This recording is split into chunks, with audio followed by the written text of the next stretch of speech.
여러분 안녕하세요. 룻기 성경 공부에 오셨습니다. 오늘 우리 룻기 성경 공부 마지막 날입니다. 오늘 함께 나누게 되는 소중한 시간에도 하나님의 은혜가 넘치기를 원합니다. 오늘 함께 보실 말씀은 룻기 4장 16절에서 22절입니다. 룻기 4장 16절로 22절입니다.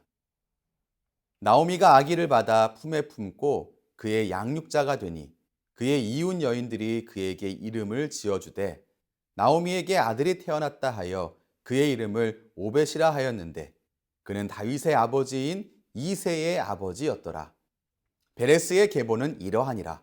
베레스는 헤스론을 낳고 헤스론은 람을 낳고 람은 암미나답을 낳았고 암미나답은 나손을 낳았고 나손은 살몬을 낳았고 살몬은 보아스를 낳았고 보아스는 오벳을 낳았고 오벳은 이새를 낳고 이새는 다윗을 낳았더라. 아멘.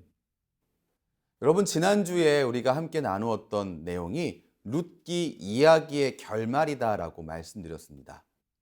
그리고 오늘 함께 또한 읽었고 뒤에 추가되어 있는 부분, 이 부분은 룻기 전체의 결말이다, 이렇게 이야기할 수 있습니다. 그러니까 룻기에는 두 가지의 결말이 있다, 이렇게 생각하시면 됩니다. 그런데 이 두 가지의 결말 다 공통점이 있는데요. 어색하다는 거예요. 이야기의 결말로, 어떤 성경의 마지막 결말로 상당히 좀 어색하다라는 느낌을 가져옵니다.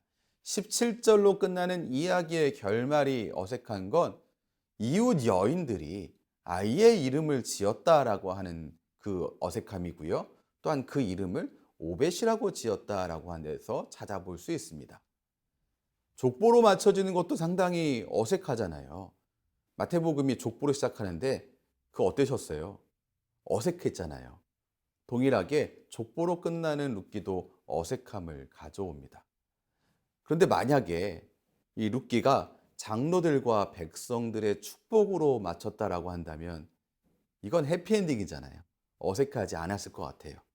또한 나오미가 손자를 안고 노래를 부르든지 아니면 룻이 자신의 아들을 돌보면서 노래를 부른다고 한다면, 이런 결말이라고 한다면 이건 역시 어색하지 않았을 겁니다. 왜 이렇게 어색한 결말을 기록하고 있는가? 저는 한번 드라마를 생각해 봤어요. 여러분, 우리가 본 드라마 중에서 기억에 많이 남는 그러한 이 드라마는 어떤 특정 중요한 장면이기도 하지만 좀 황당했던, 상당히 어색했던, 아니면 좀 충격적이었던 그러한 이 드라마의 결말 역시 우리에게 기억에 많이 남잖아요. 여운이 남는 거죠. 그렇기 때문에 어색함이 가져오는 그 효과는 상당히 기억력을 오래 가져가게 한다라고 하는 특징이 있습니다. 어색함은 또한 궁금증을 유발하죠. 왜 이렇게 끝냈을까라고 하는 그런 궁금증이에요. 근데 만약 그 궁금증이 해결된다고 하면 어떨까요? 그렇다면 그 기억은 더욱더 인상적인 기억이 될 거라고 생각합니다.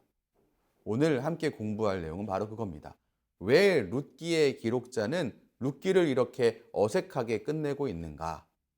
그것이 우리에게 어떠한 의미가 되는가? 오늘 우리가 함께 공부하는 것을 통하여서 이 룻기의 그 여운을 꽉 붙잡는, 인상적인 기억으로 꽉 붙잡는 소중한 시간이 되었으면 좋겠습니다. 먼저 첫 번째, 어색한 결말의 그 의도가 무엇인가 볼 때 첫 번째는 이웃 여인들이 아이의 이름을 오벳이라고 지었다는 겁니다. 17절 말씀이 그렇게 기록되어 있잖아요. 우리의 생각에 그런 생각이 있죠. 최소한 이 새로 태어난 이 아들의 이름은 나오미 아니면 룻, 보아스 이런 정도에서 이름을 지어야 되는 거 아닌가? 근데 이런 생각은 사실 우리만의 생각이 아니고요. 고대 이스라엘도 그런 정도에서 이름을 지었습니다. 그런데 어떻게 해요? 성경에 이렇다고 얘기했는데요. 사실은 나오미와 룻과 보아스 이런 사람이 지었는데 성경에 이렇게 기록됐다? 그렇지 않아요. 정말 성경이 이렇게 기록한 것은 그 여인들이 이름을 지었기 때문에 기록한 것입니다. 그냥 그대로 받아들이는 게 전혀 문제가 없습니다. 오히려 우리가 생각해야 할 것은 무엇이냐면 이 아이의 이름의 의미가 무엇이냐라고 하는 겁니다.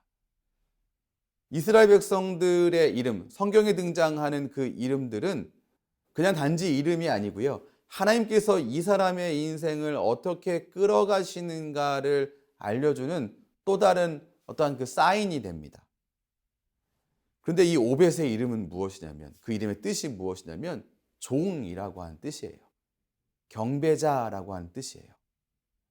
종이라는 의미로 생각해 볼 때, 그렇다면 오벳은 누구의 종인가? 룻기 전체를 읽어보니 이 오벳이 나오미의 종인 것 같습니다.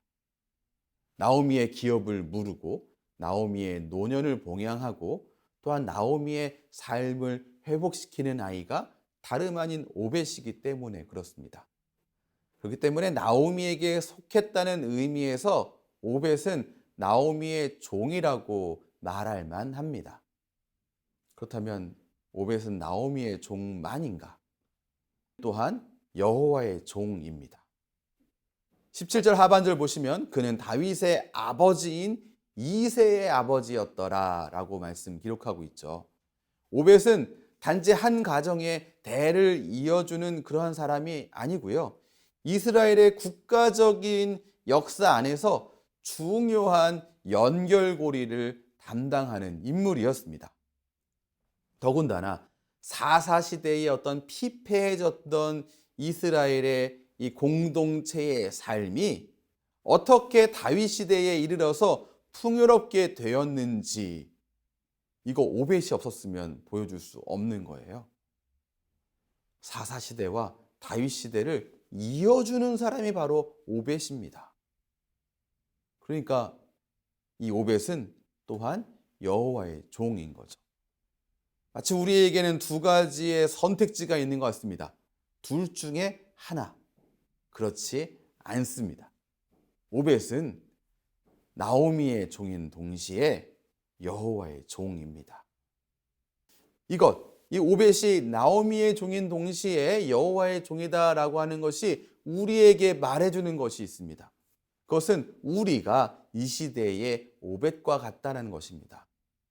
무슨 이야기냐? 하나님이 이 개인의 평범한 그 이야기를 또한 하나님의 큰 구속사의 역사 속에서 또한 이루시는 그 도구로, 하나님의 뜻을 이루시는 도구로 사용하신다는 뜻입니다. 하나님은 하나님의 그 위대한 그 뜻을 이루시기 위해서, 구속사의 목적을 이루기 위해서 평범한 그리스도의 제자들의 사랑과 인애와 충성을 사용하시는 분이십니다. 바로 우리가 그런 삶이라는 것을 꼭 기억하시기 바랍니다. 두 번째, 족보로 끝나는 그 어색함에 대해서 좀 생각해 볼 필요가 있습니다. 이 족보의 역할이 좀 있는데요. 이 오벳이 축복을 이루는 아이라는 사실을 알려줍니다.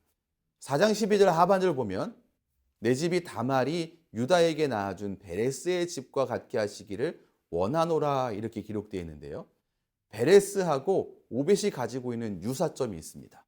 베레스는 다말이 유다와 게대 결혼을 통해서 낳은 아들이고요. 또한 유다와 헤스론을 이어주는 이 역할을 감당했죠. 오벳은 어떻습니까? 오벳은 루시 보아스와 게대 결혼해서 낳았다라는 데 유사점이 있고요. 보아스 그리고 이세 다윗으로 이어진 데 있어서 그 중간에 또한 가교의 역할을 감당했다라는 데에서 중요한 유사성을 가지고 있습니다. 4장 12절에서 축복하고 있는 것처럼 베레스의 집과 같게 되어지는데 바로 이 오벳이 사용되었고 심지어 같은 가문입니다. 또한 이 축복을 어떻게 이루는 아이였는가? 4장 11절 하반절을 보시면 에브라에서 유력하고 베들레헴에서 유명하게 하기를 원하노라 이렇게 기록되어 있는데요. 베들레헴 에브라 출신 유명 인사 둘이 있는데요. 그 중에 한 명이 바로 다윗이었습니다. 첫 번째 베들레헴 에브라 출신 유명 인사는 예수님이에요. 미가서 5장 2절 보시죠. 베들레헴 에브라다야 너는 유다족 속 중에 작을지라도 이스라엘을 다스릴 자가 내게서 내게로 나올 것이라. 그의 근본은 상고의 영원에 있느니라. 미가서의 예언대로 이 땅에 오신 분 예수님. 예수님은 베들레헴 에브라다 사람입니다. 또한 베들레헴 에브라다 사람으로 유명한 사람 다윗이라고 말씀드렸죠. 사무엘상 17장 12절 보시죠. 다윗은 유다 베들레헴 에브라 사람 이세라 하는 사람의 아들이었는데 이렇게 기록하고 있어요. 그런데 더 놀라운 것이 하나 더 남아 있습니다. 이 다윗이 룻기 제일 마지막에 자리한 베레스의 족보에 등장하는데 심지어 제일 끝에 나온다는 거예요. 이상하죠? 한글 성경에서의 제일 룻기의 마지막 단어는 나았더라잖아요.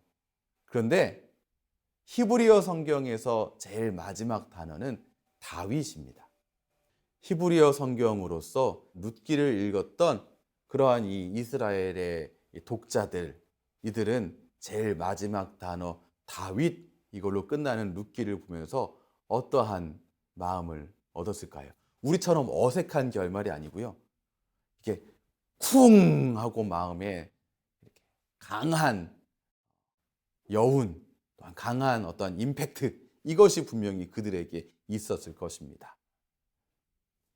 족보를 제일 뒤에 두는 것과 마지막 단어를 다윗 이렇게 사용하는 것을 통해서 개인적인 이야기가 아니었다라는 사실을 다시 한번 생각하게 되는 겁니다. 17절로 끝나는 그 이야기의 결말에서도 개인적인 그 이야기가 개인의 이야기로 끝나지 않는다는 것을 알았고, 족보로 끝나는 것에서도 개인의 이야기가 얼마나 또한 이어지고 있는가, 개인의 이야기로 끝나지 않는가 우리가 알 수 있게 되었습니다. 그러므로 룻기의 결론을 내리면 이렇게 결론 내릴 수 있습니다. 룻기는 베들레헴에 있던 사람들의 소소한 이야기가 이후에 이스라엘 민족의 역사 속에서 얼마나 중요한 이야기였는지를 가르쳐주고 있다. 이것입니다. 이것에서 우리가 또한 놓치지 말아야 할 것은 우리의 소소한 삶의 이야기 역시 개인의 이야기로 끝나지 않는다는 사실입니다. 우리의 이야기 역시 개인의 이야기를 넘어서 더 넓고 더 깊은 이야기로 이어지고 있습니다. 그러므로 룻기는 열매와 같다고 볼 수 있습니다. 열매는 그 나무가 어떤 열매를 맺게 될지 알게 해줍니다. 그 나무의 그늘 밑에 가서 그 나무에 계속해서 물을 주는 자는 그 열매를 얻게 되는 것이죠. 룻기를 통해서 얻게 될 열매를 두 가지로 한번 요약해 볼 수 있어요. 첫 번째는 이거예요. 약하기 그지없는 두 미망인을 보호하시고 풍요롭게 다시 회복시키시는 하나님의 인애의 모습은 단지 두 미망인에게만 해당되는 것이 아니다. 그의 백성을 보호하시고 풍요롭게 하시고 회복하시는 그러니 하나님의 인애를 보여주는 것, 그게 바로 룻기이며 우리가 룻기를 통해서 기대할 수 있는 열매입니다.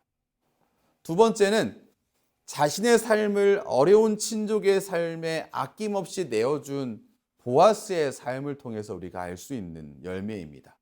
보아스의 삶은 룻을 통해서 더 유력해졌으며 더 유명해졌습니다.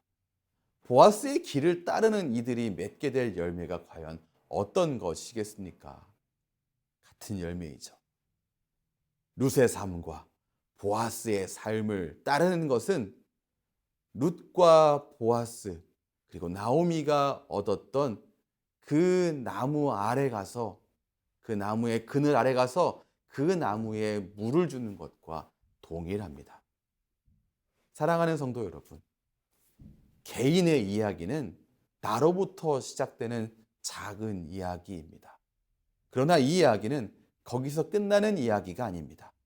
하나님은 우리 개인의 이야기를 더 넓고 깊은 이야기로 오늘도 하나님의 크신 인애와 사랑 가운데에서 확장시켜 가고 계십니다. 그러므로 자신감과 확신과 소망을 갖고 룻처럼 보아스처럼 우리의 삶을 살아가는 하나님의 귀한 자녀가 모두 되시기를 주님의 이름으로 축원합니다. 기도하겠습니다. 하나님 감사합니다. 우리 룻기 소중한 말씀을 통하여서 하나님이 우리의 개인의 삶을 어떻게 인도해 가시고 어떻게 회복시켜 가시는지 또한 우리로 확인하게 하시니 감사합니다. 하나님의 소중한 인애의 모습을 알게 하신 하나님, 룻기 말씀을 기억하며 이 소중한 열매 맺는 나무 아래 가서 그 그늘에 가서 물을 주어 그 열매를 또한 기대하는 우리 모두가 되게 인도해 주시옵소서. 우리 개인의 이야기를 더 넓고 깊은 이야기로 영원히 풍성하게 끌어가시는 하나님을 기억하며 오늘의 삶에 소망과 확신 가운데 오늘도 걸어갈 수 있도록 인도해 주시옵소서. 예수님 이름으로 기도합니다. 아멘.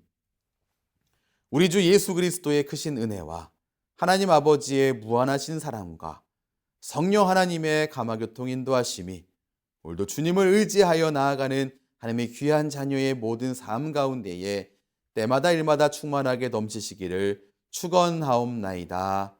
아멘. 지금까지 룻기 성경 공부로 함께 해주셔서 감사합니다. 여러분 다음 주부터는 오후 2시에 성덕처소 본당에서 오후 예배가 시작됩니다. 오후 예배에도 기쁨으로 함께 동참해 주시고 하나님의 크신 은혜를 함께 나누는 또한 하나님을 높여 경배하는 소중한 우리 모두가 되기를 원합니다. 그동안 함께 해주셔서 감사합니다. 여러분 건강하시고 이제 다음 주에 오후 예배에서 만나겠습니다. 감사합니다.